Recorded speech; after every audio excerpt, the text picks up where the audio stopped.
Welcome to food home channel. আজকে চাল কুমড়ো মন্দিরের উপরে হয়েছে আমাদের, দেখি আজকে চাল কুমড়ো হয়েছে কি না। তো সিঁড়ি দিয়ে উঠলাম, সিঁড়িটা বেশ বড়ই ছিল, কিছু অসুবিধা হয়নি। তারপর উপরে দেখলাম আজকে মেঘলা আকাশ, ওয়েদার ভালো আছে। তারপর দেখলাম এই তো একটা কুমড়ো দেখা যাচ্ছে, চাল কুমড়ো। তো দেখতে গেলাম চাল কুমড়ো হয়নি, ছোটো ছোটো ছোটো সব। এই এখানে একটা বেশ ছোট, আর এখানে একটা হয়েছে।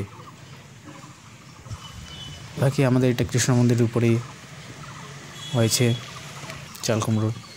এটা বেশ বড়, একটাই হয়েছে, বেশ বড়ই। তো এটা আজকে কেটে নিয়ে যাব, রান্না হবে। রান্নার ভিডিওটা একটা অন্য কন্টেন্ট নিয়ে আসবো। তো আজকে এটা কিছু চাল কুমড়োর এগুলো ডোগা বলে, এগুলোকেও রান্না করা যায়। তো আজকে এগুলো কিছু রান্না করে খাওয়া যাবে, রান্না হবে। তো সেটাই কাটতে